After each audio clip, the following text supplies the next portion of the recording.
اسودنا واغفر لنا ما مضى يا واسع الكرم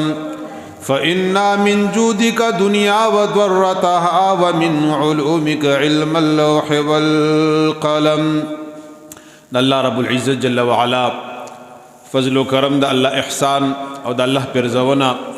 جمعی مبارک ورس اللہ تبارک و تعالی جل وعلا زمانگ استاس و نصیب وگرزولا دا نبی علیہ السلام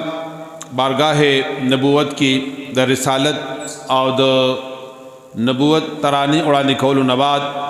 حضور نبی کریم صلی اللہ علیہ وسلم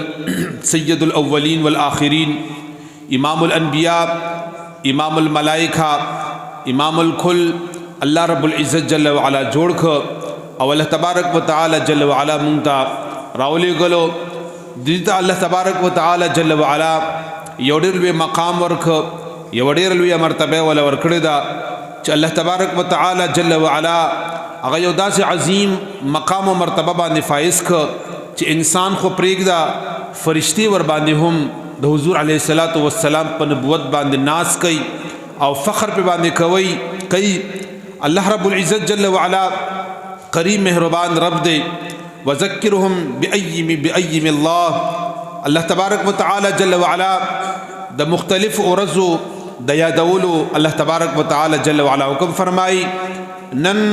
دا رجب میاش دا مبارکہ او دا رجب پا مبارک میاش کی زمونگا یو عظیم و مقدس اسلامی دا نبی علیہ السلام یو سفر چی آغا سفر تا دا معراج مبارک سفر ویلیشی چی آغا پا اوشتم رجب باندی نبی علیہ السلام مبارک سر آغا راغلیو زو سلسلوار یوسو گزارشات دا معراج شریف پا حوالی سرا اڑاندے کوما پا اسلامی میاشتو کی قربانیانی شوی دی لکہ گورا دا اسلامی کال ابتدا دا محرم شریف نکیگی نو دا دی میاشتی قربانین چی کمی پدی کی شوی دی نو دا محرم الحرام میاش چراشی آغا قربانیان ورسرا یاد تازہ کیگی حضرت ابراہیم علیہ السلام دا محرم الحرام دا لسم تاریخ باندی آغی پہور کی اچھولے شیو دا غرنگ حضرت سیدنا حضرت حسین رضی اللہ تعالی عنہ پا لسم محرم باندی دا سجدی پا حالت کی آغا شہید کرے شوے وہ دا غرنگی بیاد اسلامی کال چکم آخیری میاش دا او کم باندې اسلامی کال ختمیگی اگر دا ذی الحجی میاش دا نو پاگی کی ہم دیر قربانیانی دی لگا پتہ کا میاش تا کی دا حضرت سیدنا اسماعیل علیہ السلام مبارک قربانی موجود دا دغا رنگ پاگی کی اللہ رب العزت جل وعلا دا حضرت اسماعیل علیہ السلام دا غوی پا بدل کی یو دو ساروی راولے گل او آغا ساروی چکم دے نو آغا قربانی شول نو آخر کی ہم دا اسلام ابتدا ہم قربانی دا دا اسلام آخر ہم قربانی دا دا اسلام چکم منزنے دے او درمیانہ چکم کل اکتلیشی نو آغا دا رجب میاش دا نو دا رجب میاش ہم دا انسانیت دا شرافت او دا انسانیت دا مرتبی دا خکارا کولو میاش دا چی پدی کی انسانیت او دا انسانیت مقام دا غم مرتبہ دا غر رتبہ دا پدی کی ظاہر کیگی دا دی میاش تی پا اوشتم تاریخ باندی چراروان نولسم تاریخ رازی او پدی باندی اللہ تبارک و تعالی جل وعلا خپل محبوب مکرم امام الانبیاء صلی اللہ علیہ وسلم مبارک اسمانو تخیجولے ہو یولوی مقام والا ورکڑے ہو او فرشتی ورت حیران پاتشوی وی بیا دا کال چکم اولنے نیم برخہ دا نو دا کال اولنے نیم برخہ دا ربیع الاول شریف دا او نبی علیہ السلام ولادت باسعادت پدی مبارک میاش کے شوے ہو دا غرنگ کتے اکتیشی نو بیا دا کال دویم نیم برخہ چکم دا نو اقد رمضان المبارک مقدس میاش دا نو دا غیب ذریعہ باندی یوڈر لوی عزت یوڈر لوی مقام یوڈر لوی شرف یوڈر لوی فضیلت اللہ رب العزت جل وعلا دی امت تور کردے نو پٹول کال کی ابتدا نہ تر خیر پورے محرم نه در ذوالحجې پورې په تمامو کالو کې سناس ورځو کې سناس شپو کې سناس هفتو کې سناس میاشتو کې د اسلام سناس عزت چې الله انسان ته ورکړي مقام ورکړي شرف ورکړي د فضایلو نه د فضیلتونو نه د برکتونو نه چې کومې ډکې میاشتې وي نو لازمي په ثابت کال کې چې کوم دی هغه سرکل خوري او په ثابت کال کې چې کوم دی هغه جوړیږي. اوس دا بیان چونکې د معراج شریف په حواله سره دی نو بنیادی چې کوم د دې په حواله سره خبرې وي لکه ابتدا به موږ شروع کو چې د نبی علیه الصلاۃ والسلام دا خبره خو اظهر من الشمس دا چې نبی کریم صلی الله علیه وسلم د نبوت اعلان دا 40 کال بعد کړو 40 سال بعد نبی علیہ الصلوۃ والسلام د نبوت اعلان فرمایلو. اگرچہ نبی علیہ الصلوۃ والسلام سرسرا کل انبیاء کرام علیہم الصلوۃ والسلام دا پیدائشی انبیاء دا پیدائشی رسول لکه نبی علیہ الصلوۃ والسلام حدیث مبارک دی چې كنت نبیا وآدم بین الماء والطین ز هغه وخت نبی ما ز هغه وخت پیغمبر ما ز هغه وخت رسول ما ز هغه وخت د الله محبوب ما چې کله آدم علیہ الصلوۃ والسلام په هغه وخت چې هغه د خپل روح او د جسد په منځ کې لا پروتو لا جسد جوړو روح پکې نو چولې په هغه وخت کې ز نبی ما په هغه وخت کې اخر الزمان ما په هغه وخت کې ز محبوب خدا ما. البته اظهار نبوت نبی علیہ الصلوۃ والسلام د 40 کال په عمر کې کړي وو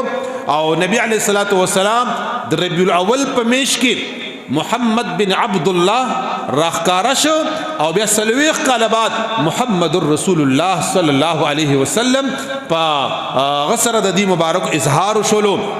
چې کله نبی علیہ الصلوۃ والسلام اظهار د نبوت او د الله د توحید او د وحدانیت جنډه اوچ تکړه او اعلان نبوت وکړه نو هغه وخت کې د نبی علیہ الصلوۃ والسلام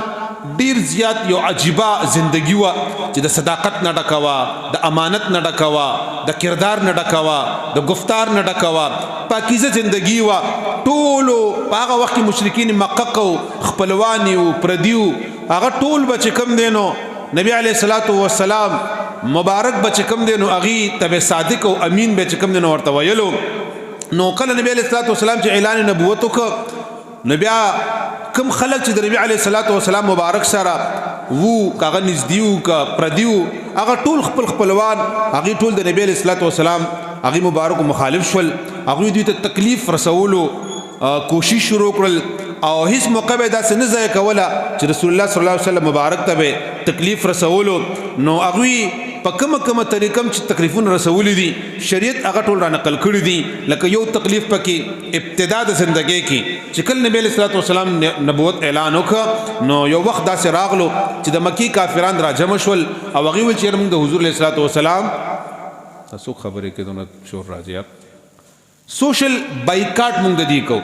سوشل بایکاټ دا چې نبی علیہ الصلوۃ والسلام سره هیڅ څوک به دغه خاندان سره چې کم کسان ور سره ولاړ دي نه به نبی علیہ الصلوۃ والسلام سره څوک به چې کم دینو مړې کوي نه به څوک ژوندۍ کوي نه به څوک کانه ور کوي نه به څوک پینه ور کوي یعنی سوشل بایکاټ دی دا سوشل بایکاټ په نبی علیہ الصلوۃ والسلام نه به اخلي نه به خرڅوي بالکل قطع تعلق به ور سره کوي دغه یو دغه اولی کلی شو او هغه په خانه کعبه باندې چې کم دینو ځوړند شوله نو نبی علیہ الصلوۃ والسلام